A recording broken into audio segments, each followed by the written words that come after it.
Right, let's take you to South Sudan now, where the country marked 15 years of independence just a few weeks ago.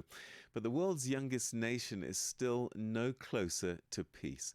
Its brief history has been dominated by civil war, a shattered power sharing government, and now a new and less visible crisis, the grabbing of land. A new investigation by the Institute for Social Policy and Research has found that politicians are actively shielding people who illegally seize community and ancestral land.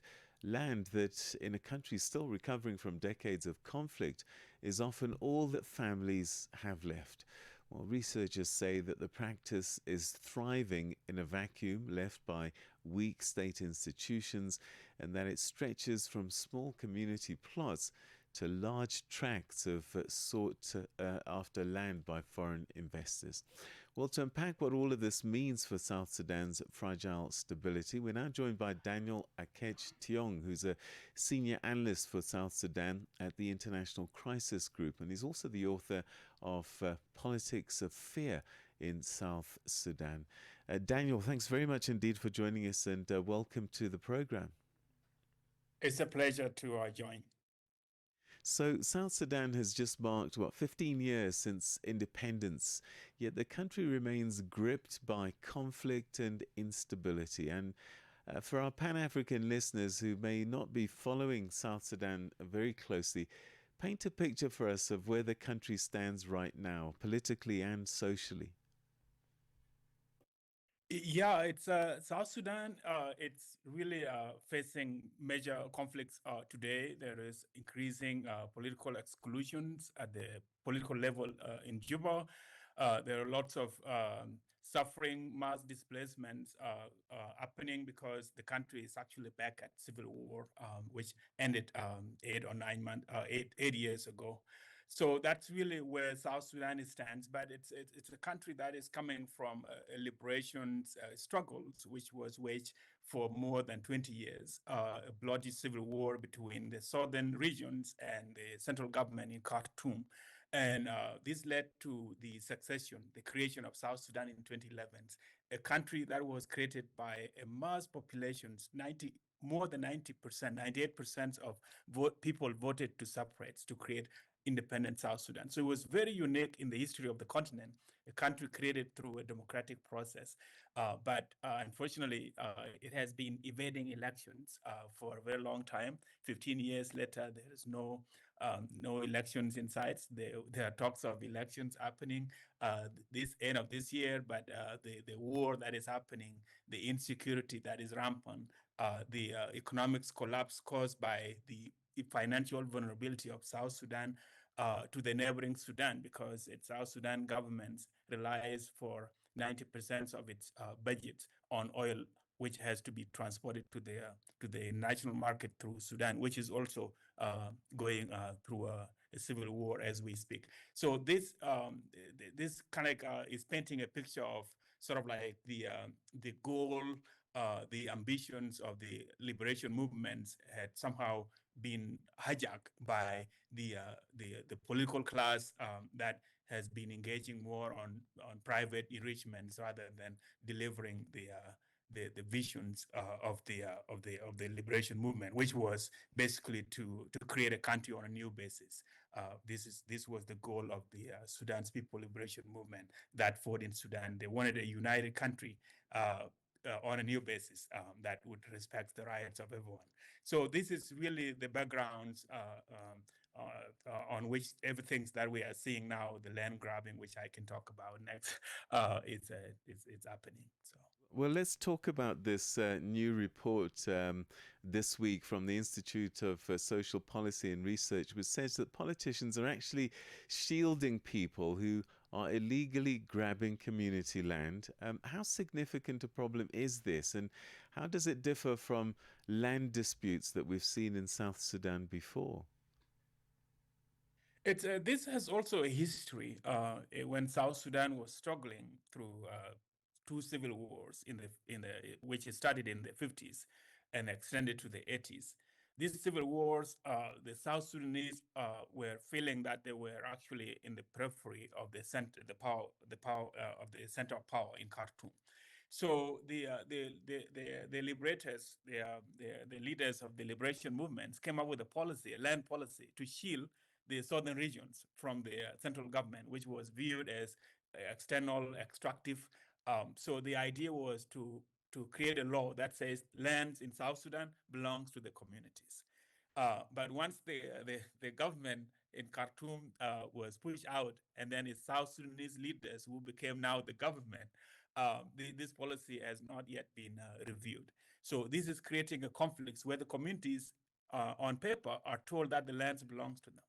But that's not really what is happening in practice. And that, are you hearing? Yes, we can hear you. Please carry on. Okay. Yeah, so that is really the history behind these land contestations. Now you have the communities whose lands had been turned into administrative centers, and that is also attracting a lot of political groups, people from outside coming in. So the land policies are not very clear. And at the same time, it's in South Sudan, there are three main sources of resources, natural resources. There's oil, there's also solid minerals, or at least potential for mining in some areas, and then the land. Those are resources, and they are all turn out to be lootable to some extent. So that is really the background around these issues of land grabbing in urban areas, or community lands that could be actually grabbed by powerful decision makers and turn it into a business making enterprise. So that's really is a big problem. It's concerning because it's not really distinct from the communities fighting over the lands, and which is also part of there is politics in that, because when people were settling in South Sudan, it was on a first come first served basis. And so the communities did not settle strictly on ethnic lines or even clan lines. So you could find different clans occupying different spots in the same area. So when the government is redesigning administrative centers on the basis of clans, giving a sub-county to some clan, that creates a conflict right away. So, and that would actually lead to disputes over who owns which part of the town. So that's really a very concerning issue. The land disputes is rising everywhere outside of the urban centers even. I think you may have partially answered this question, because I'm trying to figure out what would motivate politicians risking protecting these land grubbers. There must be something in it for them, and it speaks a lot to how power actually structured in South Sudan. This is true. Part of the thing I mentioned in the book that you mentioned earlier, the politics of fear. One of the main idea was that insecurity by itself, it's a political resource among the politicians. When they are competing, they tend to recruit supporters by creating and marketing fear. And so land, it by itself is part of the politics. It's part of cake sharing among politicians. So the ones that are actually protected, the ones that are shielded from land grabbing or from being taken to court, are likely to be within the support basis of powerful decision makers. So there is something in it for them. It's not outright theft for money, but also it's part of politics.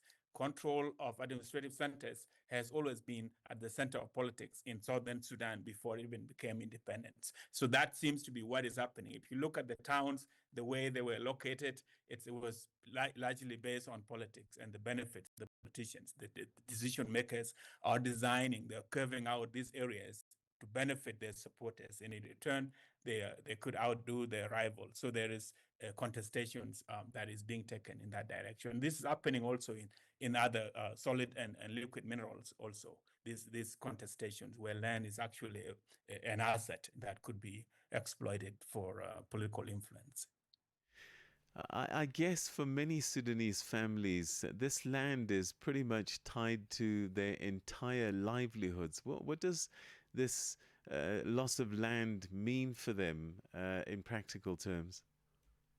It's a massive betrayal Because these people contributed resources for liberations and in the hope that their lands would be protected. They were even told that these lands actually belong to you by law. And it might be the only country in the regions where the law strictly says that, but it doesn't deliver on it.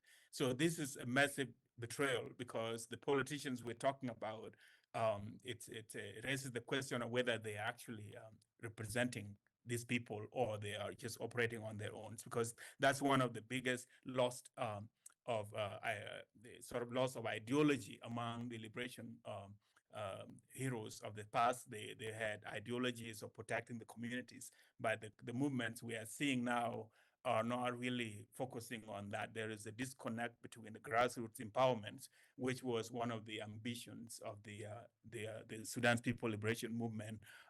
Original movement was advocating for grassroots empowerment. This is actually disempowering the people that should be protected. So this is a massive betrayal of the ideals of liberation. So it's the people are not actually going to sit there, and this is why it's concerning.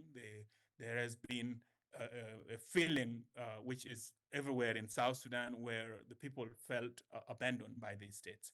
And in return, they are also pulling away from relying more on their community associations in many areas. So this is going to widen the link between the governed and the ruling elites in these areas where these are visible. So the researchers say that this goes beyond just farmland into resource-rich and even foreign investment deals. Can you explain how that adds yet another layer of risk in South Sudan? It's sort of like it will be a trigger for communities rising up against the state, which has not really been the pattern of the conflicts. Usually, it's the communities were fighting among each other over the lands, over resources, over access to water. But this is adding a new layer of conflicts that will be directed toward the center, where the people making these decisions, sometimes they might not even from that local area. There are, I don't have hard evidence on the lands, but there are rumors that people had told me in the past that there are tracts of lands that had been actually given to foreign investors by politicians. Many of them come from the center, not necessarily from the local areas where they are doing this. So it could become, once it becomes like the reality of those people, it would lead to more violence directed at the decision makers or even at the foreigners. Recently, there was a case in Equatoria, in eastern Equatoria, where the local communities, they mobilize, including women's, and they run with their sticks, chasing away the company that was awarded a concessions for minerals in their area.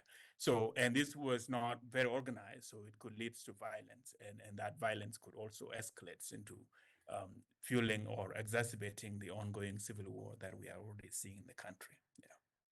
South Sudan has had a draft national land policy sitting before Parliament since 2023 without being passed. Why has it stalled and who benefits from that delay? I guess you've given us some clues already. It's yes, there is. Even if there was that law on paper, because South Sudan is not short of there is no shortage of beautiful laws on papers, but the question is really the implementation, the political will for the political class to realize that they should work to mitigate rather than reigniting conflicts among communities. So even if the law is there, because there are other examples of good laws that are there in South Sudan, but if nobody is going to implement them, then they cannot really help in these situations. As to why it is delayed, there are lots of laws that are actually stuck in this process. Part of it has to do with the priorities that maybe the ruling elites are not seeing this as their top priority, so they're focusing on something else. So that is also a bit of a problem too, that what is prioritized should matter given the crisis the country has been facing, and it's sort of like a deliberate backward trajectory. It's actually being exacerbated through this kind of deliberate installing of laws that are needed, because you cannot really govern a country without a clear legal framework. I'm trying to figure out. I mean, I remember 2/11 like it was yesterday, and there was so much excitement in the air. What went wrong? I mean, these people were fighting for this new country. They seem to have their hearts in the right place. Is there anything that we missed before independence that should have been dealt with, do you think? Or did all of this develop once people start to get used to the trappings of power? There are a few things that a lot of things were against them, but nobody really paid much attention to, because this where people fight. Mainly their main skills was just fighting. And then when they stopped fighting, the interim period was largely just to protect the process of leading to the separations. So their entire investments was just based on just a single chapter, making sure that there will be an exercise of referendum so that the country would separate. But in that book, there was no chapter 2. So the right away, once the country became independent, there was no clear political program, and that vacuum actually is what led to them substituting it by blaming each other and then putting the country at war 2 years only after the independence. And I think that is really where they trick people into thinking that these people were actually had a long vision, it's a long program. There was no program. Even the peace agreements that are signed in South Sudan are externally imposed on these people. And the idea is to actually try to create a political program for these people, because whether they are on the government side or the opposition side, there's no clear one sentence, single paragraphs that they can lay down. This is where we want to see the country. What was envisioned going into referendum in 2011 was we want to separate from the North. But then what kind of a country you want to build? They had beautiful visions for the whole country when it was united, a country built on new basis. They call it New Sudan visions at that time. That could have been actually transposed into this new country and used, because it's a diverse country. It needs management of diversity, which they have failed to do. It needs the grassroots empowerment, which they have failed to do through the peace agreements that are always signed. It's always about the elite sitting down to share the cakes, and the cakes keeps changing in its colors. Sometimes it's the oil, it could be gold, it could be lands as we speak now. So that is really, it seems to be it's just the elites are fixated on enrichments and power struggles, but no clear visions for what needs to be done. They have resources. You have oil flowing, but how many accounts are there into which the oil is flowing into? There's so many of them.